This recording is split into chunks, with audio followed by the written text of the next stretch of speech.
ओम नमो बुद्धाय। दोस्तों, चिंता हमारे मन और शरीर दोनों के लिए हानिकारक होती है।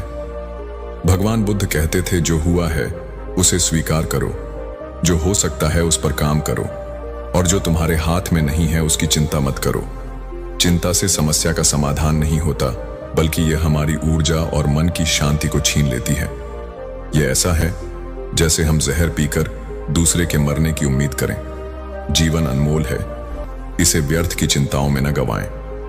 भगवान बुद्ध ने ध्यान और वर्तमान में जीने का महत्व बताया है। जब हम ध्यान करते हैं और अपने विचारों को नियंत्रित करते हैं, तो हमें पता चलता है कि चिंता सिर्फ एक भ्रम है। अपने आज को बेहतर बनाइए, कल अपने आप अच्छा होगा। याद रखें, जैसे आग लकड़ी को जलाकर खत्म करती है, वैसे ही चिंता हमें भीतर से खत्म कर देती है। आइए इसे हम एक छोटी सी कहानी के माध्यम से समझते हैं। एक गांव में रमेश नाम का किसान रहता था। उसकी सबसे बड़ी समस्या थी कि उसके खेत में फसल हमेशा खराब हो जाती थी। वह हमेशा सोचता रहता कि क्यों उसकी मेहनत रंग नहीं ला रही। रमेश की चिंता इतनी बढ़ गई कि वह अपनी पत्नी और बच्चों पर भी गुस्सा करने लगा। घर का माहौल बिगड़ने लगा। उसकी पत्नी ने उसे समझाया, चिंता से कुछ नहीं बदलेगा, लेकिन रमेश को यह बात समझ नहीं आई। एक दिन गांव में भगवान बुद्ध का आगमन हुआ। लोग उनके प्रवचनों को सुनने के लिए इकट्ठा हुए। रमेश भी वहां गया, लेकिन उसकी सोच सिर्फ अपनी समस्या पर केंद्रित थी। बुद्ध ने जब प्रवचन शुरू किया तो रमेश ने खड़े होकर कहा, भगवान, मेरी समस्या का समाधान बताइए। मेरे खेत की फसल हमेशा खराब हो जाती है।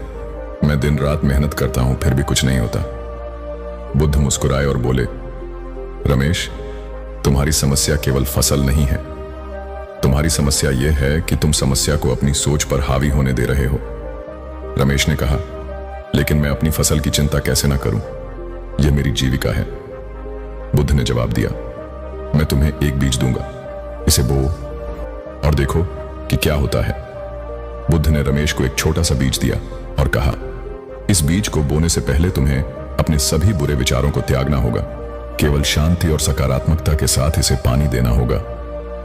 रमेश ने बीज को अपने खेत में बो दिया, लेकिन हर दिन वह अपनी चिंता और नकारात्मक विचारों से घिरा रहता।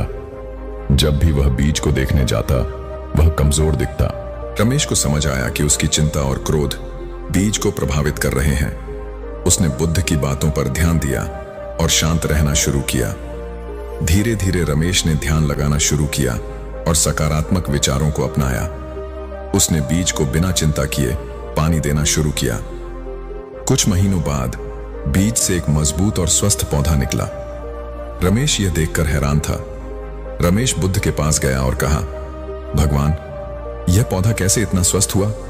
बुद्ध ने उत्तर दिया, यह तुम्हारे मन की शांति और सकारात्मकता का परिणाम है। रमेश ने सीखा कि उसकी चिंता और नकारात्मकता ही उसकी समस्याओं की जड़ थी। उसने समझ लिया कि उसे अपनी सोच को बदलना होगा। रमेश ने अपनी फसल की देखभाल उसी सकारात्मकता और शांति के साथ शुरू की। उसकी फसल अब पहले से बेहतर होने लगी। रमेश का गुस्सा कम हो गया और उसका परिवार खुशहाल हो गया। घर में फिर से प्यार और शांति लौट आई।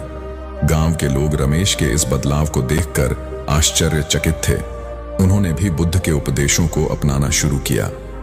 बुद्ध ने गांव को छोड़ने से पहले कहा, चिंता आग की तरह है। यदि इसे काबू में न किया जाए तो यह सब कुछ बर्बाद कर सकती है।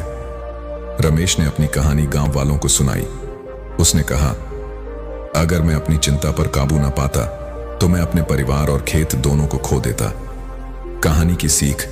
इस कहानी से हमें यह सीख मिलती है कि समस्या चाहे कितनी भी बड़ी हो, अगर हम अपने मन को शांत और सकारात्मक रखें तो हर समस्या का समाधान संभव है। दोस्तों, आज के लिए बस इतना ही। मिलते हैं आपसे एक और नई कहानी के साथ। तब तक आप अपना और अपने परिवार का ख्याल रखिए।